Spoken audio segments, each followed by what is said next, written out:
Querida comunidad, que el amor de Dios, la gracia de nuestro Señor Jesucristo y la comunión del Espíritu Santo esté con nosotros. Amén. Sin duda, nacer es doloroso. Por un lado, las mujeres experimentan un gran dolor físico debido a las contracciones en el cuello uterino. Y este no es un proceso necesariamente corto, puede llegar a durar varias horas. Y es un dolor que, como hombre, solo me lo puedo imaginar. Por otro lado, para el bebé que nace, también hay algo de dolor e incluso angustia. Evidentemente, no es el dolor físico que experimenta la madre. El bebé sale del vientre materno, donde hay tranquilidad, una temperatura estable y alimento. El momento del parto significa claramente dejar atrás aquello a lo que se estaba acostumbrado y entrar en contacto con el mundo exterior. Un mundo en el que el bebé se enfrenta a nuevas sensaciones, las cuales pueden no ser muy placenteras para él. Por ejemplo, la piel entra en contacto con nuevas temperaturas y por otro lado los pulmones comienzan a llenarse de oxígeno. Si lo pensamos bien, este cambio significa algo radical para el bebé. Hoy celebramos el domingo de Quasimodogeniti, que en español quiere decir como recién nacido. Literalmente, un recién nacido experimenta un gran cambio en su vida. Un recién nacido, como dijimos, deja atrás un mundo conocido y se adentra en algo totalmente nuevo, incluso sin ser consciente de aquello. En la Biblia encontramos varias historias de nacimientos, como la de Moisés o la de Jesús. Pero también encontramos historias de personajes ya adultos que de forma metafórica pasan por nuevos nacimientos.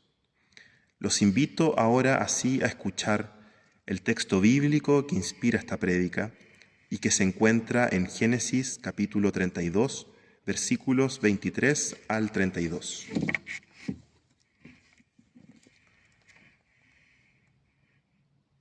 Los tomó y los hizo cruzar el arroyo con todas sus posesiones, de modo que Jacob quedó solo y un hombre luchó con él hasta la salida del sol. Pero cuando ese hombre vio que no podía vencerlo, lo golpeó la coyuntura de su muslo, y en la lucha el muslo de Jacob se descoyuntó. El hombre dijo: «Déjame ir, porque ya está saliendo el sol». Pero Jacob le respondió: «No te dejaré ir si no me bendices».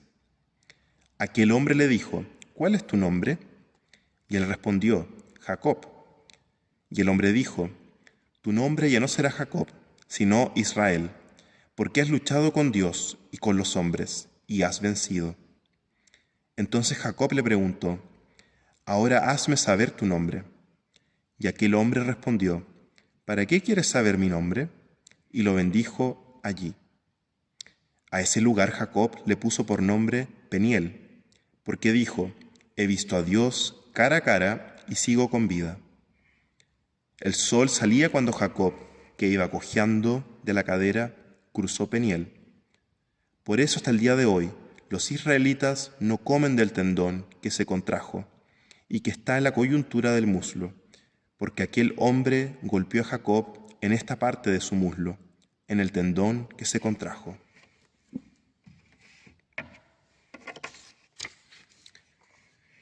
Para entender la profundidad de este texto que acabamos de escuchar, debemos entender sin duda el contexto e historia de Jacob. Jacob anteriormente se había ido de su tierra. Jacob, recordemos, le había quitado la bendición de su padre Isaac a su hermano Esaú.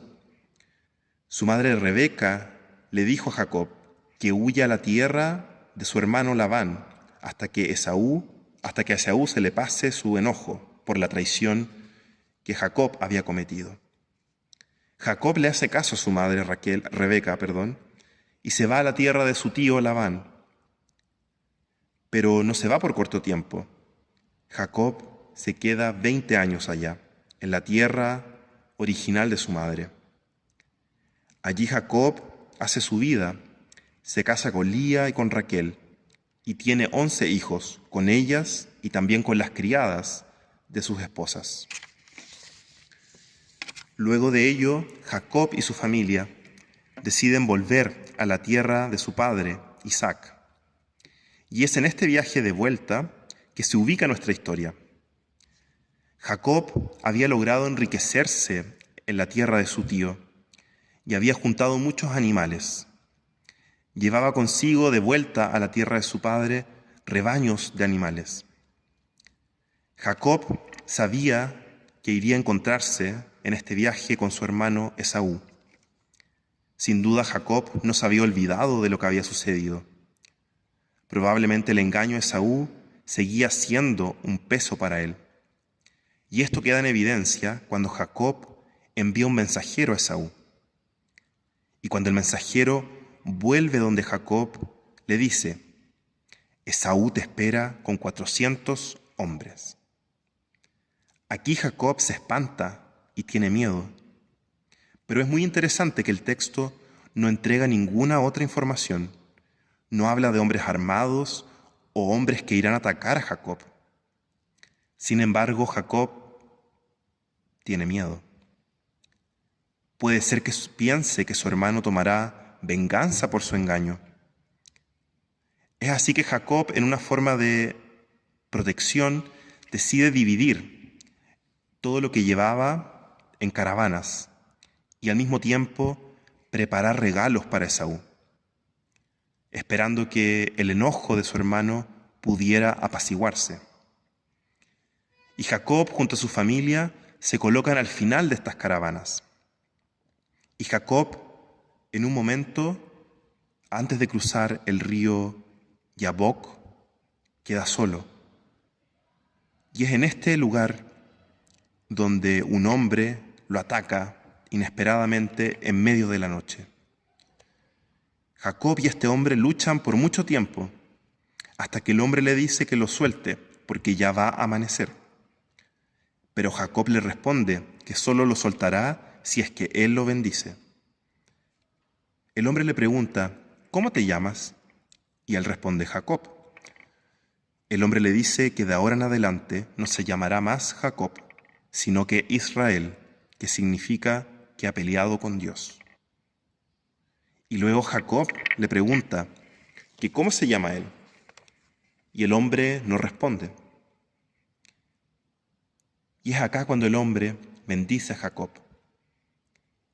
Y como en respuesta a esto, Jacob bautiza a este lugar de Penuel, que significa he visto a Dios cara a cara.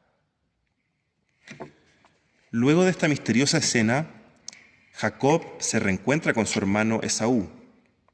Y es un reencuentro muy hermoso. Esaú corre hacia su hermano Jacob, lo abraza, lo besa, lloran juntos.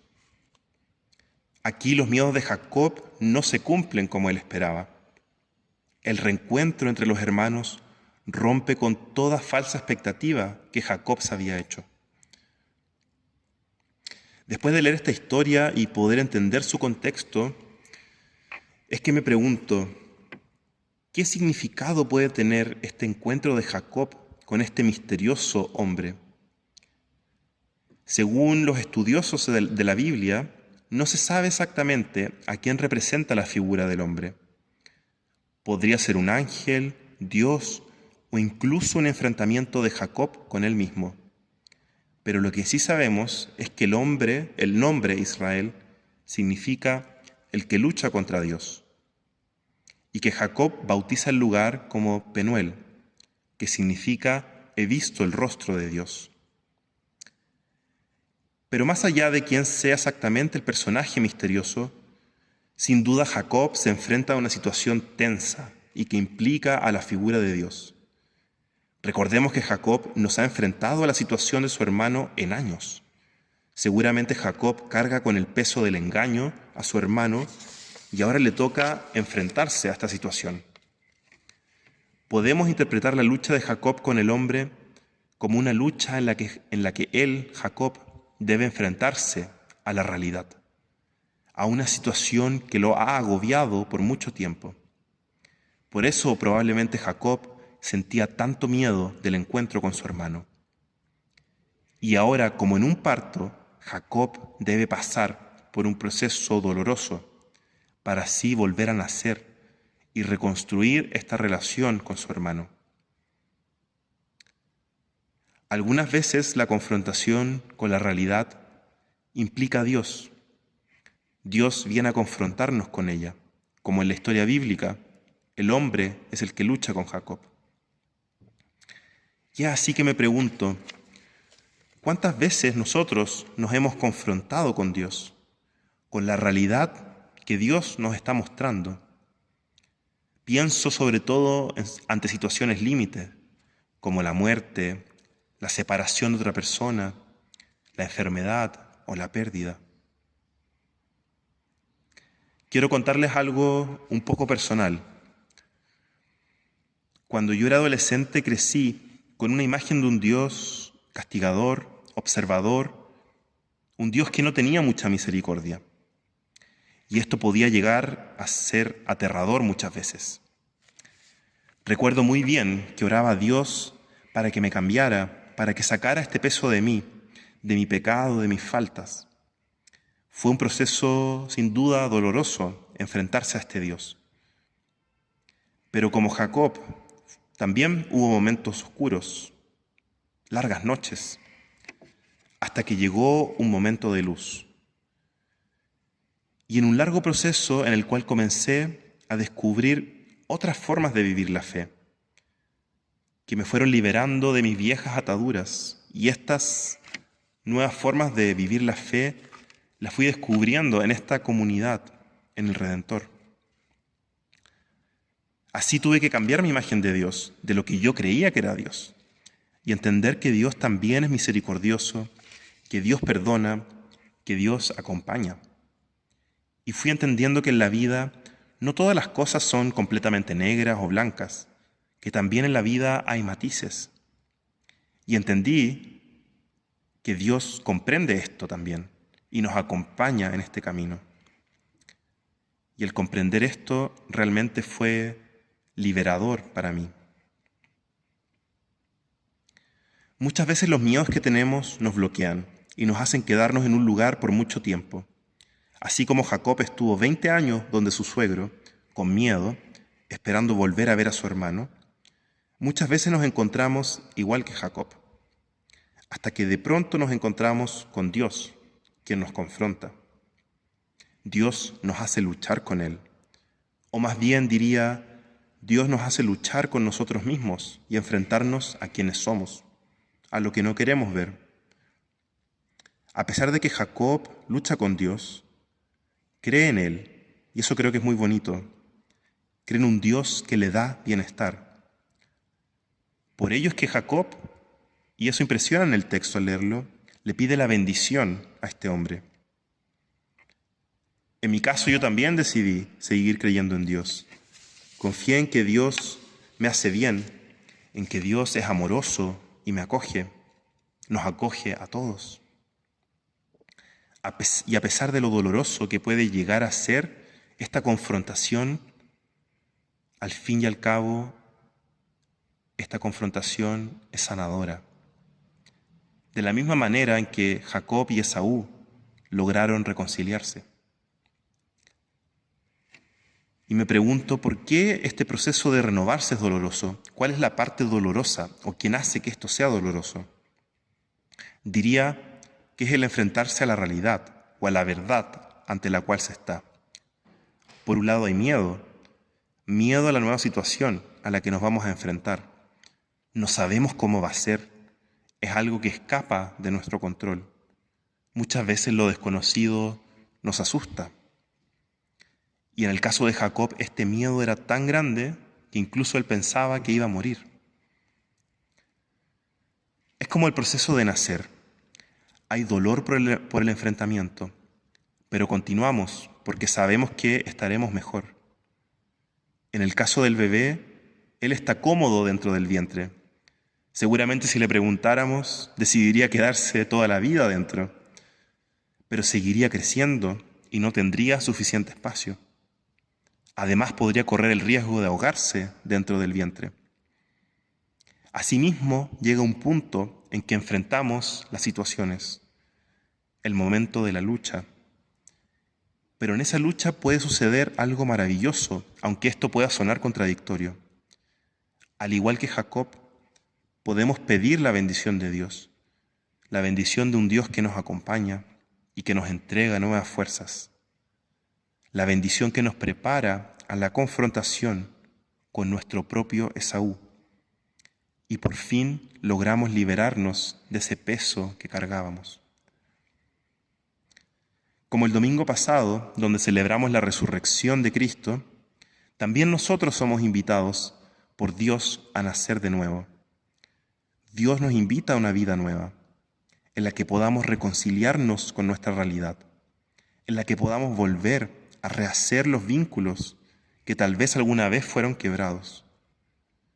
Puede ser doloroso, como lo fue para Jacob, e incluso pueden dejarnos marcas, como le quedó a él, que quedó cojo. Pero la bendición de Dios nos acompaña y nos entrega nuevas fuerzas. Dios no nos deja solos en ese transitar, en ese atrevernos. Dios quiere que sigamos. Dios desea que crucemos el río como lo hizo Jacob. Y Dios nos acompaña en ese cruce. Que el amor de Dios, que sobrepasa todo entendimiento, esté con nosotros. Amén.